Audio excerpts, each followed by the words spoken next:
السلام علیکم ورحمۃ اللہ وبرکاتہ۔ مکرم محترم ناظرین گرامی، نماز بڑی عبادت ہے، بڑی اہم عبادت ہے، بلکہ ایمان کے بعد سب سے بڑا اس کا مقام ہے۔ تو نماز میں ہی ہم تکبیر تحریمہ جب کہہ لیتے ہیں، اللہ اکبر کہہ کے جب ہاتھ باندھ لیتے ہیں، تو اس کے بعد ہم ثنا پڑھتے ہیں۔ تو آج انشاءاللہ آپ کو ثنا کے 2-3 ضروری مسائل آپ کے سامنے بیان کرتے ہیں۔ ثنا انشاءاللہ پڑھ کر بتائیں گے تاکہ ہماری ثنا بھی صحیح ہو جاوے، اور ثنا کا ترجمہ بھی انشاءاللہ آپ کے سامنے ہم کریں گے۔ یہ انشاءاللہ 3-4 باتوں پر آج ہماری کلپ رہے گی۔ سب سے پہلی بات تو ہمیں یہ سمجھنا ہے کہ ثنا پڑھنا یہ سنت ہے۔ سنت کا مطلب ہوتا ہے کہ اگر بھول میں اگر چھوٹ گئی ثنا، ہم نہیں پڑھ سکے، ہم نے تکبیر تحریمہ کہنے کے بعد ڈائریکٹ تلاوت شروع کر دی اگر، تو سجدہ سہو واجب نہیں ہوگا۔ ثنا ہمیں پڑھنا چاہیے، بہرحال سنت ہے، پہلی چیز تو یہ۔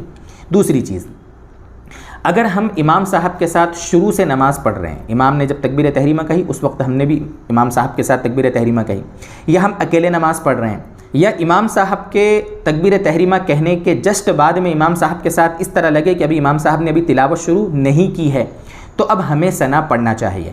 اکیلے نماز پڑھ رہے ہوں یا امام صاحب کے پیچھے، تلاوت کرنے سے پہلے اگر ہمیں موقع مل گیا تو ہمیں ثنا پڑھنا چاہیے۔ اور اگر امام صاحب نے تلاوت شروع کر دی ہے، مان لو جہری نماز ہے، اگر تلاوت شروع کر دی ہے، مغرب کی نماز ہے، فجر کی نماز ہے، یا عشاء کی نماز ہے، تو امام صاحب کی تلاوت شروع کر دینے کے بعد اگر ہم جماعت میں شامل ہوئے ہیں تو اب ہمیں خاموش رہنا ہے، ثنا نہیں پڑھنا ہے۔ قرآن پڑھا جا رہا ہے نا، اس کو ہمیں غور سے سننا ہے۔ اور اگر سری نماز ہے، یعنی جیسے عصر کی نماز ہے اور ظہر کی نماز ہے، اس میں اگر شروع سے لگے ہیں تو ثنا پڑھنا ہی ہے۔ امام صاحب کے ساتھ اگر شروع سے ہم نماز میں ملے ہیں، اور اگر بعد میں بھی ملے ہوں لیکن رکعت پہلی ہے، تو علماء اس سلسلے میں فرماتے ہیں کہ اب ہم ثنا پڑھ سکتے ہیں، اس لیے کہ امام صاحب تو خاموشی سے تلاوت کر رہے ہیں، ہمیں سنائی تو دے نہیں رہا ہے، اس لیے ہم جلدی جلدی ثنا پڑھ لیں۔ اسی طرح ثنا کا ایک مسئلہ یہ ہوتا ہے کہ مان لو ہم امام صاحب کے ساتھ ہم 1-2 رکعت کے بعد ملے ہیں، یعنی ہماری 1-2 رکعت چھوٹ گئی ہے، تو اب جب جا کر اللہ اکبر تکبیر تحریمہ کہہ کر ہم نماز میں شامل ہوں گے تو اب ہمیں ثنا نہیں پڑھنا ہے۔ ثنا اب ہم کب پڑھیں گے؟ جب امام صاحب نماز مکمل کر لیں گے اور ہم امام صاحب کے سلام پھیرنے کے بعد جب کھڑے ہوں گے اپنی نماز مکمل کرنے کے لیے، تو اب جب کھڑے ہوں گے نا تو اس وقت ہمیں ثنا پڑھنا ہے۔ گویا ہم اس کو اس طریقے سے پڑھیں گے گویا کہ ہماری پہلی رکعت ہے۔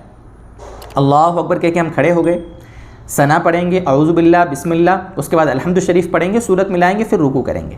بہت سے لوگ سمجھتے ہیں کہ بھئی ثنا ہمیں جس وقت امام صاحب کے ساتھ ہم ملے ہیں نا اسی وقت پڑھنا چاہیے۔ نہیں، اگر ہماری 1-2 رکعت چھوٹ گئی ہے تو اب ہمیں ثنا امام صاحب کے سلام پھیرنے کے بعد جب ہم اپنی نماز پڑھنے کے لیے کھڑے ہوں گے اس وقت ہمیں ثنا پڑھنا ہے۔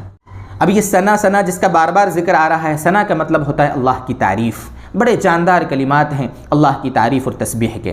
سبحانک اللہم وبحمدک وتبارک اسمک وتعالی جدک ولا الہ غیرک۔ ان کلمات کو غور سے سن کر اسی طرح پڑھنے کی ہم کوشش کریں اور اپنی ثنا کو ہم درست کریں۔